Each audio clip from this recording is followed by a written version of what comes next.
지난주에는 우리가 새 포도주는 새 부대에 담아야 한다, 새 부대에 넣어야 한다 라는 예수님의 말씀을 살펴보았습니다. 예수님은 이른바 금식 논쟁을 통해서 예수님 시대에 맞는 새로운 양식의 신앙생활이 필요하다는 것을 역설하셨습니다. 예수님이 죄를 용서해 주시는 권세, 그리고 예수님이 죄인을 부르러 오셨다라는 사실, 그리고 이 금식 논쟁, 그리고 안식일 논쟁 두 번, 안식일 날 일하느냐, 이런 안식일의 주인이 나다라고 하시는 이런 안식일 논쟁까지 5개의 논쟁을 통해서 그 5개 논쟁의 핵심이 바로 새 포도주는 새 부대에 넣어야 한다 라는 그런 것이 지배하게 된다 할 수 있습니다. 이전까지 있었던 유대교로서는 이 예수님이 전파하시는 하나님 나라 이 신앙을 온전하게 이렇게 삶으로 살아갈 수 없다라는 것입니다. 그래서 새로운 형태의 신앙생활, 예전에 그 율법주의를 따르는 것 아니라 진심으로 하나님을 찾고 하나님과 교제하며 하나님 은혜 안에서 살아가는 새로운 스타일의, 새로운 타입의 그런 신앙 형태가 필요하다는 것입니다. 이게 새 부대입니다. 그런데 그 말씀 마지막에 묵은 포도주가 맛있다라는 말씀이 있었어요. 이 말씀을 이게 좀 새로운 걸 추구를 하면서 왜 이 말씀이 들어갔을까? 그런 좀 이렇게 고민스러운 그런 구절이 있었는데, 그거는 이 예수님이 말씀하시는 새로운 것도 결국 따지고 보면 하나님이 태초부터 말씀하셨던 하나님의 계획이고 하나님 뜻이라는 거죠. 그래서 이 묵은 포도주와 같은 핵심적인 진리, 이거를 오늘날 새로운 모습으로 이렇게 드러내고 그것을 또 담아내는 그런 신앙과 신앙의 형태, 이것이 필요하다라는 것을 새 포도주는 새 부대에 넣어야 한다, 담아야 한다, 이런 것으로 우리가 이해를 하면 좋겠습니다. 오늘은 예수님이 말씀하시는 이 새 부대가 필요한 새 포도주가 어떤 것들이 이제 있는지, 그런 것들을 이제 좀 예수님이 쭉 말씀하시는데 그 중에 오늘 본문을 통해서 한번 살펴보겠습니다. 오늘 말씀 앞에서 우리가 5장에서 우리 그 금식 논쟁 봤고요. 6장 가서 안식일 논쟁 2개가 있는데 그 이후에 있는 이야기들을 간단하게 6장 내용을 간단하게 짚어보고 넘어가겠습니다.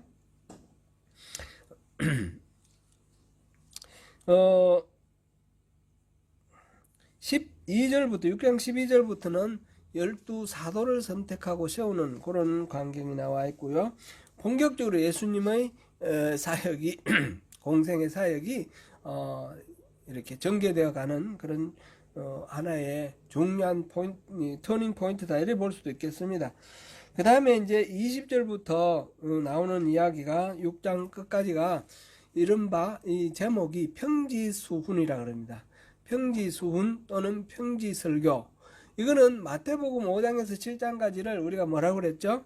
산상수훈, 산상설교라 그랬지 않습니까?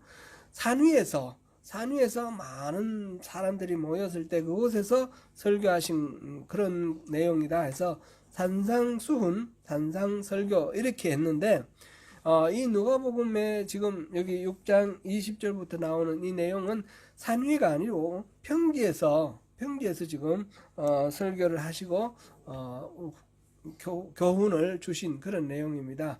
근데 이 산상수훈과 이 평지수훈을 보면 평지수훈의 내용은 다 산상수훈 내용에 다 포함이 되어 있습니다. 산상수훈 내용 중에 여기 다 포함되지 않은 나머지들이 더 많이 있는데 그거는 이제 11장, 12장, 13장, 16장까지 이렇게 좀 고르게 분포되어 있습니다. 이건 어떻게 이해를 해야 되는가 하면 마태복음 5장에서 7장 사이는 예수님의 그 설교 중에 중요한 부분을 모아놓은 그런 수훈이다, 모아놓은 결집이다, 선집이다 이렇게 생각하면 되겠습니다. 그래서 이 교훈들은 여러 군데서 여러 차례 다양한 방식으로 이렇게 설교됐던 내용이다 이렇게 보는 것이 더 자연스럽겠죠. 편지수원에서 주목되는 그 부분은 원수를 사랑하라. 원수조차도 사랑하라라는 거죠. 원수조차 사랑, 하나님이 주시는 사랑의 메시지, 가장 강력한 그런 메시지가 원수조차 사랑하라는 겁니다. 그 원수를 사랑하라는 말씀, 그리고 남을 비판하지 마라. 내 눈 속에 있는 덜보는 보지 못하고 내 눈 속에 있는 덜보는 보지 못하고 형제의 눈 속에 있는 티를 보고 이렇게 비판하는 거 이런 거 하지 말라 그런 말씀이고요. 그 다음에 43절부터 45절 여기는 좋은 나무가 좋은 열매를 맺는다. 그러면 좋은 열매를 맺으려면 좋은 나무가 되어야 된다 그런 얘기죠. 우리가 사람이 선한 행동을 하는 것, 이 거짓되게 이제 한두 가지 하는 게 중요한 것이 아니라 우리 본성이 선해져야 된다. 그런 말씀인 거죠. 그 다음에 46절에서 49절까지는 이 하나님의 말씀, 예수님의 이 선포를 통해서 듣는 하나님의 말씀을 들었으면 실천을 하라, 행하라는 거죠. 듣고 행하는 자는 마치 이 반석 위에 집을 짓는 거나 마찬가지로 어떤 어려움이 오고 홍수가 닥치더라도 흔들리지 않는데, 그러지 않고 행하지 않으면 그 말 듣고 뭐 그냥 아멘 감동 받았다 은혜 받았다 이러고 말아버리면 이거는 모래 위에 지은 집이나 마찬가지라는 거죠. 우리 신앙은 삶으로 살아가는 것이 의미가 있고 능력이 있다라는 것입니다. 그렇게 6장 이야기가 이제 끝이 났습니다. 이거는 계속해서 예수님이 하시는 말씀, 이제 새로운 포도주의 내용입니다. 새로운 부대에 담아야 할 새로운 포도주. 예수님이 선포하시는 이 진리의 말씀, 새로운 말씀, 이거는 율법을 조항대로 이렇게 막 외우고 익히고 이런 게 중요한 게 아니라 하나님이 우리를 만드시고 세상을 만드실 때 품으셨던 하나님의 계획, 하나님의 섭리, 거기에 따라서 하나님 뜻에 따라서 서로 사랑하고 서로 좀 존중하면서 이렇게 말씀대로 살아가는, 그래서 우리의 인격이 변하고 우리 삶이 변해야 되는 그런 것을 우리에게 원하신다라는 것을 우리가 확인할 수 있습니다. 오늘 이 이야기 백부장의 종을 고치시는 이 이야기는 우리가 내용 스토리가 아주 간단하기 때문에 우리 잘 익숙하게 잘 아는 내용인데, 이 내용을 통해서 또 예수님께서 여러 가지 또 하시고 싶어 하시는 그런 메시지가 있는데 그걸 같이 한번 살펴봅니다.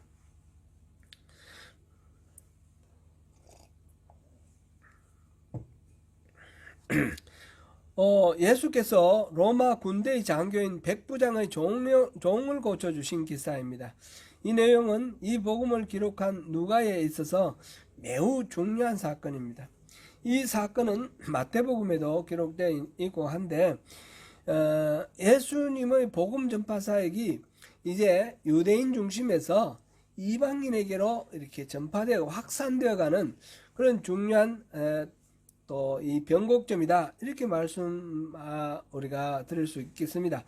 이 사건은 사도행전 10장에서 보면 베드로가 고넬료에게 복음을 전하죠.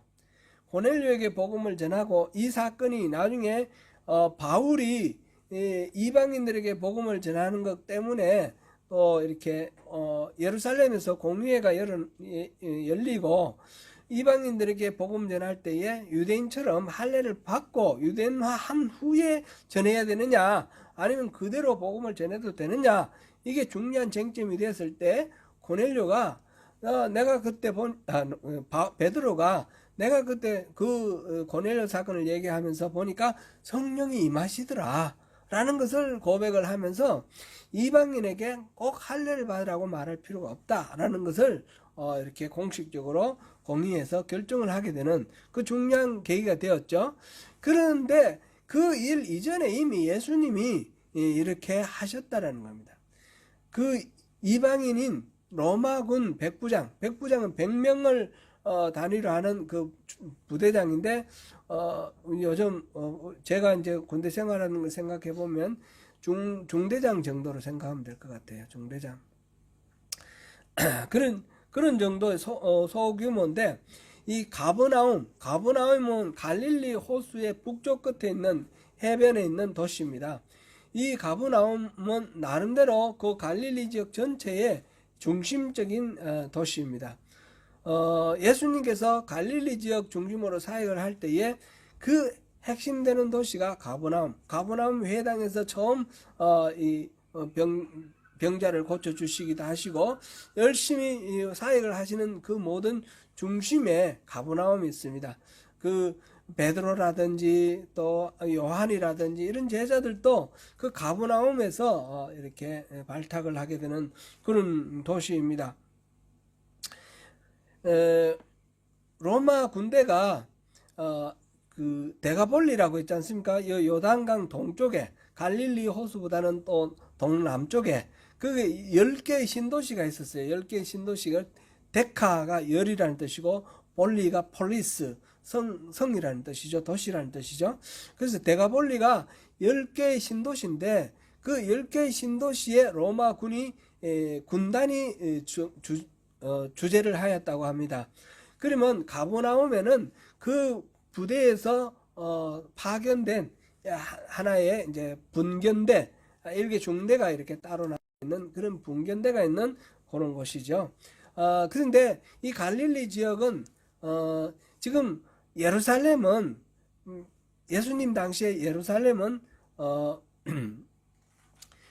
본디오 빌라도가 총독으로 다스리고 있는 이 로마의 직할령인데, 갈릴리 지역은 로마의 직할령이 아니라 헤롯 안디바가 그것을 말하자면 분봉왕으로 이렇게 지키고 있습니다. 그런데 분봉왕인 헤롯 안디바가 통치하고 있는 그 땅에 로마군이 주재를 하면서 이 헤롯 안디바를 말하자면 지원하면서 거기서 세금을 거두고 이렇게 통치할 수 있는 식민지 통치의 그 질서를 이렇게 유지하고 있는 그런 상황입니다. 그 급여는 헤롯 안디바에서 받았다, 그렇게 이제 기록이 나와 있습니다. 참고로 그렇게 하시면 되겠고요. 그런데 어쨌든 간에 로마군입니다. 물론 로마군 속에는 다양한 민족들이 들어있죠. 그러나 로마군이 되었다는 거, 군인이 되었다는 것은 로마 시민이 되었다는 그런 의미가 되기 때문에 굉장히 이제 특별한 그런 군대가 되죠. 로마군의 백부장은, 성경에 나오는 백부장도 여러 백부장이 있는데 보면 다 나름대로 리더십이 있고 또 존경받는 그런 작은 단위지만 리더로서, 통치자로서 이렇게 권위가 부여되는 그런 훌륭한 인격의 사람들입니다.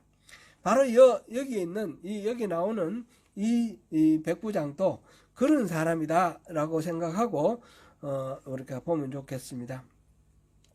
예수님께서는 이 이방인 백부장의 믿음을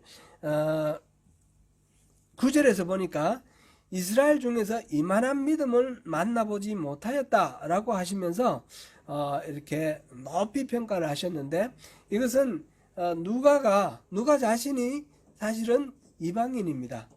누가는 유대인이 아니고 이방인으로서 복음을 전하는 그런 사도행전과 이 누가복음을 기록한 아주 중요한 그런 사람이죠. 이방인이 초대교회에서 중요한 역할을 해나가는 그런 상황을 이 누가는 또 강조하면서 보여주고 있다, 이렇게 우리가 이해를 하면서 보면 좋겠습니다. 어떤 백부장의 사랑하는 종이 병들어 죽게 되었습니다. 이때 백부장은 유대인 장로 몇 사람을 예수께 보내어 그 종을 구해주기를 청했습니다. 예수님께서 함께 그 집으로 가서 고쳐주기 위해서 가고 계시는데 백부장이 사람을 또 보내어서 우리 집까지 오시는 그 수고는 하시지 않아도 됩니다. 오실 필요가 없습니다. 말씀으로만 얘기해 주세요. 나도 부하들이 있어서 이거 하라 그러면 이거 하고 저거 하라면 저거 하고 이리 가라 하면 이리 가고 저리 가라면 저리 가는데 주님께서 말씀하시면 모든 일이 다 이루어질 것입니다. 그러면서 굳이 우리 집까지 오시는 그런 수고는 하지 말아 주십시오.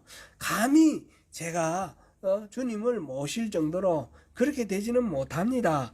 이렇게 이야기를 했고, 예수님께서는 그 믿음을 보시고 감동하셔서 기쁘게 칭찬하시면서, 앞서 우리가 잠깐 또 언급했듯이 이스라엘 중에서 이만한 믿음은 보지 못했다, 이렇게 칭찬을 하시는 것입니다.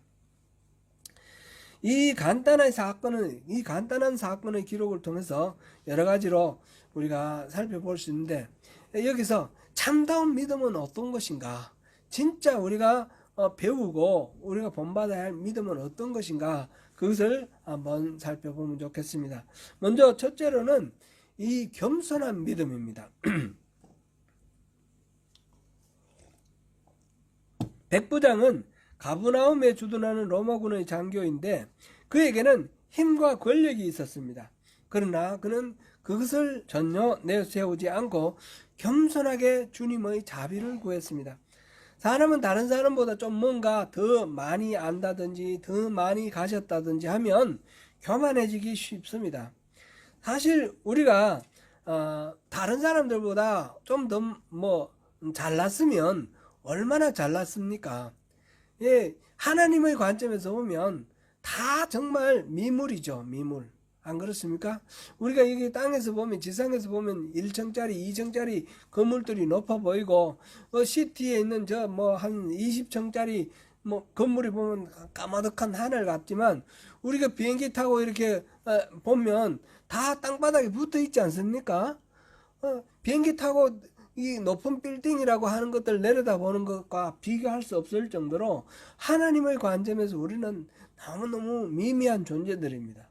그런데 우리가 뭘 잘났다고 남들보다 이렇게 뽐내면서 그렇게 하겠습니까? 이것을 바로 교만이라 말할 수가 있겠습니다. 그런 상황임에도 불구하고 자기는 더 낫다, 더 많이 가졌다, 이렇게 생각하는 것은 하나님 보시기에는 이거는 그냥 어리석은 정도가 아니라 이건 죄다, 이렇게 하나님은 생각하십니다. 잠언 16장 18절에 보니까 교만은 패망의 선봉이다 그랬어요. 교만한 자는 그 교만 때문에 망하는 겁니다. 우리가 그리스도에 대한 믿음으로 산다고 말하는 것은 주님 앞에 겸손하게 살겠다는 고백입니다. 그러나 그러한 상황에서도 교만은 우리의 믿음을 유혹합니다. 신앙생활조차 다른 사람들과 비교를 하고 겨루고, 그러면서 우월감을 가지고 또 이렇게 스스로를 높이는 그런 경향성이 있습니다. 믿음은 결코 자랑할 거리도 아니고 계급도 아니고 높고 낮음의 표시도 아닙니다. 먼저 믿었다고 높아지는 것도 아니고 성경 말씀 많이 안다고 주님이 또 더 많이 높게 평가하시는 것도 아닙니다. 주님은 말씀하셨습니다. 마태복음 19장 30절에서 먼저 된 자로서 나중되고 나중된 자로서 먼저 될 자가 많으니라. 먼저 믿고 나중 믿고가 중요한 것이 아니라 얼마나 진정으로 그 하나님의 말씀을 받아들이고 삶에서 자기 삶에 체화해서 그렇게 살아가느냐, 그것이 중요한 것이고, 그렇게 살아갈 때 그런 선한 나무가 될 때 선한 열매를 맺는 것이고, 하나님께서는 그것을 기뻐하시고 은혜로 충만하게 채워주실 것입니다. 백부장의 부탁을 듣고 예수님께 찾아온 유대인 장로들에 의하면 백부장은 유대인들을 위해서 평소에 아주 선을 많이 베풀었고 심지어 회당까지 지어줬다 그랬습니다. 유대인들의 삶을 이렇게 존중해주고 아껴주고 지배자로서, 통치자로서 군림하는 것이 아니라 그 백성들의 입장에서 그들의 필요를 살펴주고 회당도 지어주고 이렇게 섬기는 그런 사람이었습니다. 그래서 심지어는 자기 종이 지금 아픈데 그 종을 그 병든 종을 위해서 사람들을 보내서 예수님께 고쳐달라고 부탁하는 겁니다. 우리가 잘 아는 대로 그 당시 종은 말하자면 재산이죠. 소유물일 뿐이고 인격적으로 뭐 어떤 그런 존재가 아니었음에도 불구하고 종이 아픈데 그 종을 위해서 사람들을 보내는 그런 마음을 가졌습니다. 여기서 이 장로들을 보내는 것, 이것도 우리가 이제 이 사람이 권력이 있으니까 막 사람을 부리는 것으로 이렇게 오해할 수도 있는데, 그런 것보다는 예수님께, 자기는 유대인이니까 예수님께 나아가기가 좀 조심스러운 거죠. 그래서 부탁을 하는 겁니다. 장로들에게, 유대인 장로들에게 부탁해서 나를 위해서 이 일 좀 해주시오. 이 말하자면 철저하게 자기를 낮추고 겸손하게 모든 상황을 바라보고, 또 하나님의 은혜를 구하는 것조차도 그런 자세로 이렇게 나아가고 있습니다. 이 장면에 대해서 마태복음에서는 이 백부장이 직접 예수를 만나는 것처럼 그렇게 기록되어 있습니다. 지금 누가복음에서는 장로를 보내는 거로 되어 있는데, 어느 게 맞느냐 뭐 이렇게 우리가 따져볼 수는 없고요. 이런 것들은 이제 문맥을 통해서 보면 장로를 보내서 이렇게 부탁해도 자기가 나가서 부탁한 거나 같이 이렇게 우리가 충분히 이해할 수 있는 그런 내용입니다. 그만큼 자기 스스로를, 이 누가가 지금 강조하는 부분은 자기 스스로를 내세우지 않고 또 겸손하게 장로에게 부탁을 하면서, 그러면서 자기 사랑하는 종을 또 위해서 헌신하고 섬기는 그런 백부장의 모습을 보여줍니다. 그를 위해서 예수님께 사람을 보낼 정도로 그 사랑의 진정성이 어려 있습니다. 그럼에도 불구하고 자신은 예수님을 맞이할 자격이 없다라고 고백합니다. 우리는 여기서 인간에 대한 이중적인 이해가 중요함을 봅니다. 인간은 하나님의 입장에서 어떤 존재입니까? 하나님의 형상대로 지어진 존재입니다. 아주 고귀한 존재입니다. 저나 여러분 한 사람 한 사람 다 하나님의 형상대로 지어진 고귀한 존재이므로 우리는 서로를 그렇게 존귀하게 여겨야 됩니다. 그러나 동시에 우리는 심판받아 마땅한 죄인입니다. 우리는 하나님 그 은혜를 등지고 제 갈 길로 떠난 양과 같은 그런 존재입니다. 용서를 구할 자격이 없습니다. 그래서 감히 우리가 하나님 앞에 나는 사랑받을 자격이 있습니다 이렇게 말할 수가 없는, 하나님이 죄에 대해서는 절대로 죄는 타협하지 않습니다. 죄에 대해서는 죄값을 받습니다. 죄는 반드시 심판받습니다. 그래서 나는 심판받아 마땅한 존재입니다. 그런데 내 죄가 크지만 내 죄를 지고 예수님께서 십자가를 지셨기 때문에 예수님이 흘리신 보혈의 그 공로로 우리가 용서를 받는 것입니다. 내가 잘나서, 내가 고귀한 존재라서 하나님께 용서를 받는 것이 아니라, 나는 죽어 마땅한 존재이지만 예수님의 그 고귀한 그 피의 값으로 우리가 용서를 받는 것입니다. 그래서 우리가 우리 인간이라는 존재를 생각할 때 우리는 어떤 존재인가? 정말 하나님 형상대로 지음받은 귀한 존재이면서 동시에 죽어 마땅한 죄인입니다. 내가 죄인이라는 것을 고백하고 회개하고 내 자리를 정확하게 인식할 때에, 그리고 십자가 보혈의 은혜를 의지할 때에 하나님은 나를 고귀한 존재로 다시 용납하고 나에게 은혜를 베풀어 주시는 겁니다. 내가 나의 자신의 죄성을 깨닫지 못하면 나는 하나님의 은혜를 입을 수가 없습니다. 이게 어떻게 보면 좀 모순 같은 그런 건데, 이게 이제 십자가의 진리죠. 십자가의 진리. 우리는 주님 앞에 서는 그날까지, 주님 앞에 가는 그날까지 자격 없는 죄인이라고 고백하면서 또 스스로를 치고 회개하고 복종하고 절제하며 자기를 부인하고 십자가를 지고 예수를 따를 때에, 그럴 때에 우리 삶 속에 언제나 하나님 은혜가 풍성하게 함께 있다라는 것입니다. 그래서 이 겸손한 믿음이 중요합니다. 겸손함. 자기를 높이지 않고 겸손하게 낮추는. 둘째는 확실한 믿음입니다. 그리스도인은 예수 그리스도를 믿음으로 사는 사람입니다. 하지만 믿는다고 하면서 믿음을 쉽게 생각하고 쉽게 잃어버리기도 합니다. 믿음에 확신이 없기 때문입니다. 예수님의 제자들조차 그랬습니다. 주님과 동고동락하면서 그분의 능력을 매일 보았던 베드로가 예수님께서 무리를 걸어오시니까 주여 주시거든 나를 오라 하소서. 그래서 주님이 오라 그랬더니 무리를 걸어갔습니다. 무리를 걸어가는 이 놀라운 믿음을 가졌던 이 베드로가 파도를 바라보고 바람 부는 걸 보고 겁에 질려서 금방 물에 빠져버렸습니다. 그때 예수님이 하신 말씀이 믿음이 작은 자여 왜 의심하느냐 그 말씀하셨습니다. 마태복음 13장 31절 말씀입니다.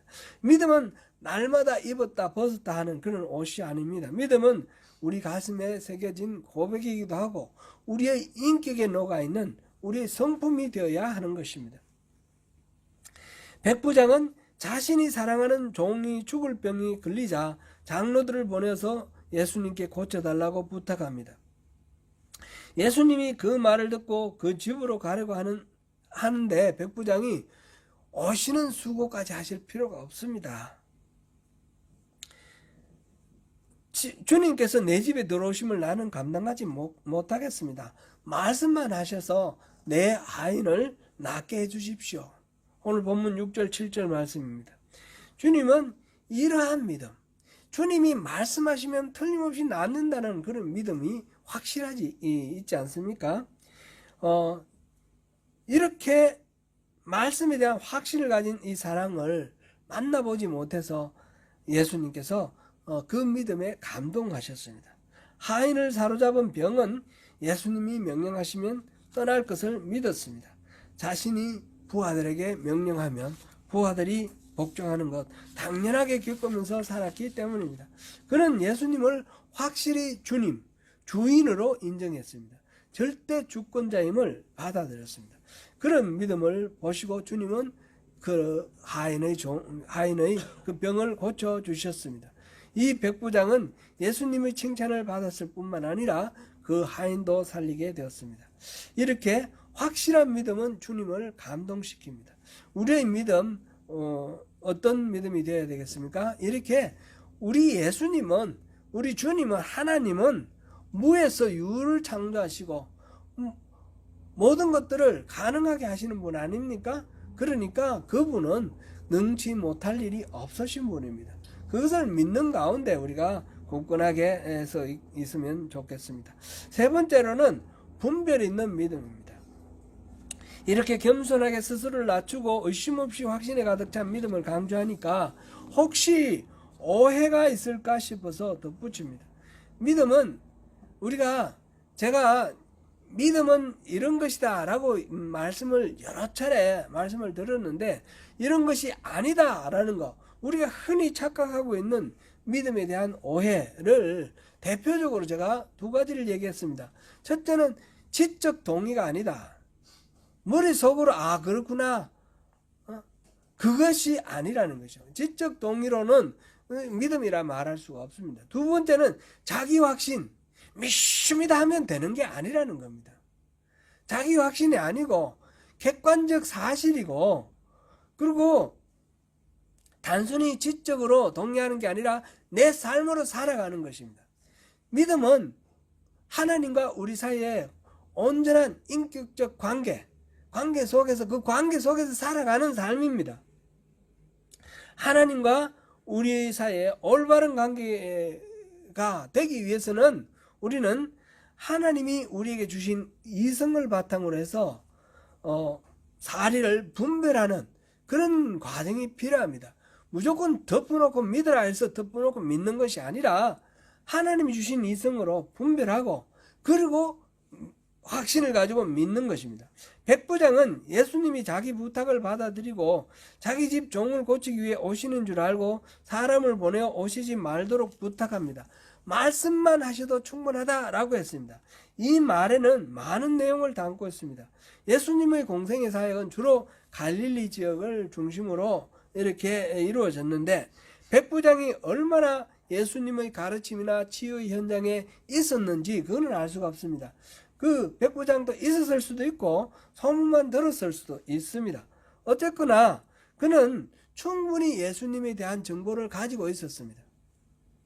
그의 종의 병을 주님이 낫게 해주실 것이라는 사실을 확신을 통해서 확신하고 있었습니다. 그래서 장로들을 통해서 예수님께 부탁하였다는 그 사실 속에서 충분히 이 사람은 확신 속에 있다는 것을 알 수가 있지 않겠습니까? 그러나 그가 그러한 부탁을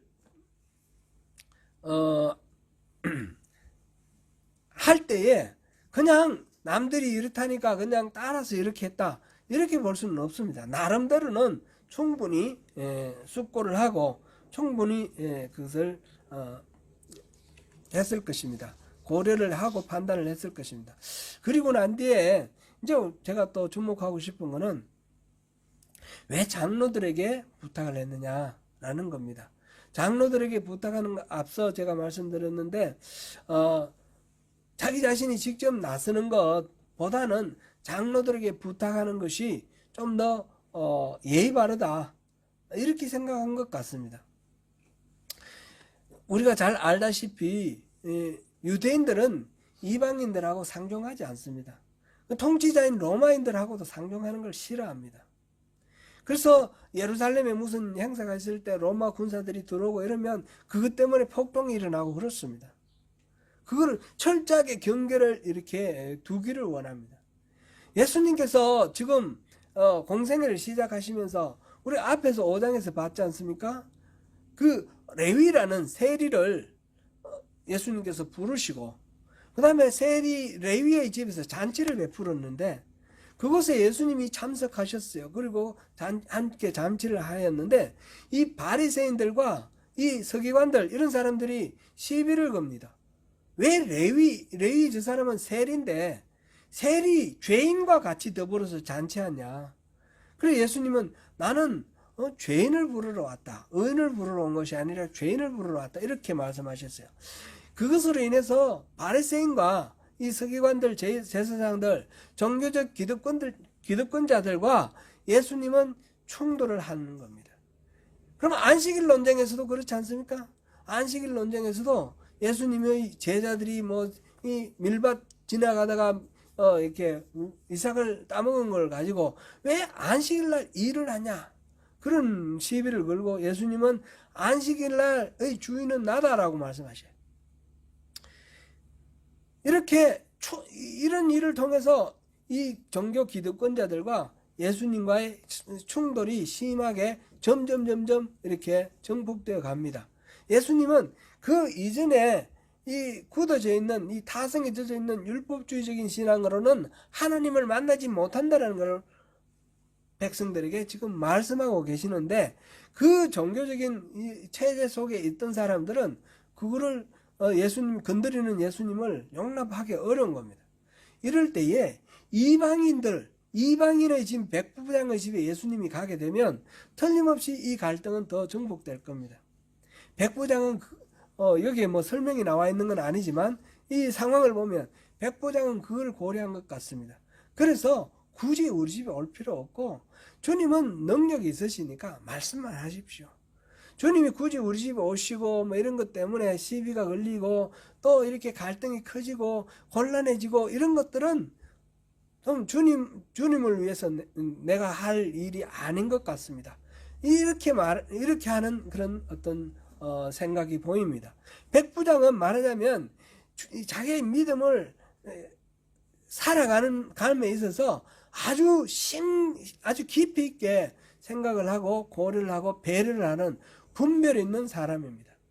그냥 덮어놓고 남들이 하니까 말하니까 그냥 믿는 것도 아니고 자기에게 필요하니까 무조건 해달라고 막 떼를 쓰고 이런 것도 아니고 충분히 자기의 믿음은 확고하고 이 믿음은 확고한데 이 믿음을 위해서 예수님의 입장을 생각하고 분별하고 따지고 그래서 이렇게 나가는 것입니다. 그렇게 하면 예수님과 이 백부장의 입장에는 서로 만나지도 못하는 그런 먼 거리에 있는 그런 거 아니냐.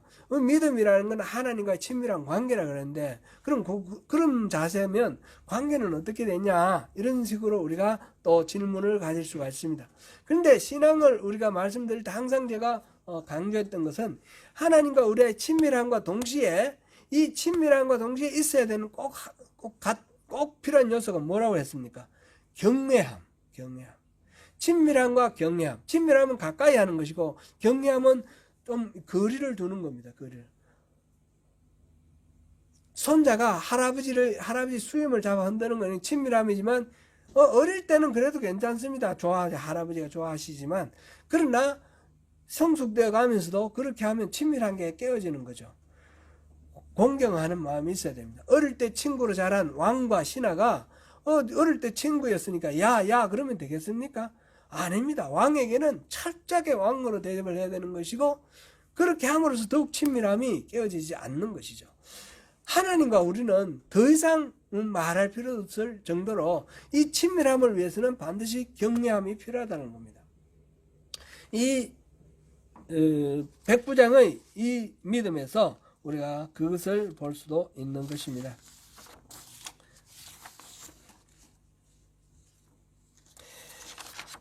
예수님은 낡은 틀을 깨고 나아가시며 주저함이 없으시지만 이 백부장으로서는 예수님께 곤란을 끼치지 않는 그런 배려의 마음이 있었습니다. 이것이 예수님과의 친밀한 인격적 관계를 가로막는 거리감이 되지 않고 오히려 더 예수님을 배려하고 아끼고 사랑하는 그런 표현이 되는 것입니다. 예수님은 이 백부장의 배려 있는 믿음을 기쁘게 받으셨고 그 믿음을 크게 칭찬하셨습니다. 믿음은 절대로 무대뽀로 우기는 것이 아닙니다. 믿음은 깊은 성찰을 동반한 분별이 있어야 합니다. 오늘날 우리 조국 교회를 생각해 보면 무지막지한 신앙의 모습으로 예수님이 모욕을 당하고 있다라는 그런 느낌이 듭니다. 새 포도주는 새 부대에 담아야 한다는 이 주님의 말씀이 더욱 새롭게 느껴집니다. 시대에 맞지 않는 구태의연한 믿음이 조국을 위기에 몰아넣고 조국의 교회를 낭떠러지로 밀어뜨리고 있다라는 그런 생각입니다. 우리의 신앙의 기본 정신은 하나님의 형상대로 지어진 인간과 생명에 대한 존중 그리고 사랑입니다. 하나님이 우리에게 구하시는 것이 무엇입니까? 미가서 6장 6절에서 8절 우리 다시 한번 같이 읽어보겠습니다. 미가서 6장 6절부터 8절입니다. 내가 무엇을 가지고 여호와 앞에 나아가며 높아진 하나님께 경배할까? 내가 번제물로 1년 된 송아지를 가지고 그 앞에 나아갈까? 여호와께서 천천의 수량이나 만만의 강물 같은 기름을 기뻐하실까? 내 허물을 위하여 내 맏아들을 내 영혼의 죄로 말미암아 내 몸의 열매를 드릴까? 사람아, 주께서 선한 것이 무엇임을 네게 보이셨나니 여호와께서 내게 구하시는 것은 오직 정의를 행하며 인자를 사랑하며 겸손하게 내 하나님과 함께 행하는 것이 아니냐. 아멘. 하나님이 이 시대에 우리에게 어떤 가치를 드러내기를 원하시는지 분별 있게 반응해야 합니다. 정치적 견해가 어떠하든지 우리 주님이 가르쳐 주신 신앙의 핵심적 가치를 버려서는 안 됩니다. 조국의 민주적 헌정 질서의 파괴와 수많은 희생자를 낳을 뻔했던 어리석은 통치자의 그 계엄을 옹호하고 그의 복귀를 바라며 탄핵을 반대하는 그런 집회를 하는 데에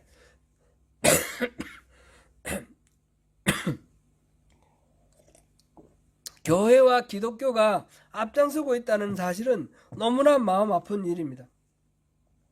그것은 정의와 인애를 저버리는 것이며 인간의 자유와 존엄을 말살하는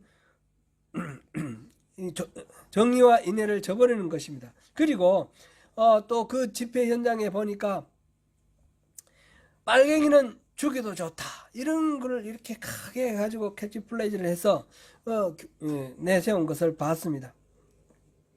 인간의 자유와 존엄을 말살하는 공산주의에 반대한다는 명목으로 공산주의와 똑같은 독재를 미화하고 폭력을 조장하는 그런 주장을 하는 것은 너무나 어불성설이고 자가당착이 아닐 수 없습니다. 우리 조국을 위해서 기도해야 합니다. 특별히 조국의 교회를 위해서 기도를 해야 됩니다. 죄를 덮어쓰고 옷을 찢고 기도해야 합니다. 우리 조국의 교회는 어쩌면 망했다라는 절망적인 그런 평가를 할 만큼 너무너무 잘못되어 있습니다. 우리 조국을 위해서 더 많이 기도하시고 더 많이 우리가 어떻게 여기서는 할 수 있는 일이 없습니다. 우리는 여기서 투표를 하는 것도 아니고, 사랑하는 성도 여러분, 하루가 다르게 변화되어가는 환경 속에서 시대를 초월하는 믿음을 가지고 새 시대에 맞는 새 포도주를 담을 새 부대를 준비하며 겸손한 믿음, 확실한 믿음, 분별 있는 믿음으로 승리하시는 저와 여러분이 되시기를 축원합니다. 기도하겠습니다.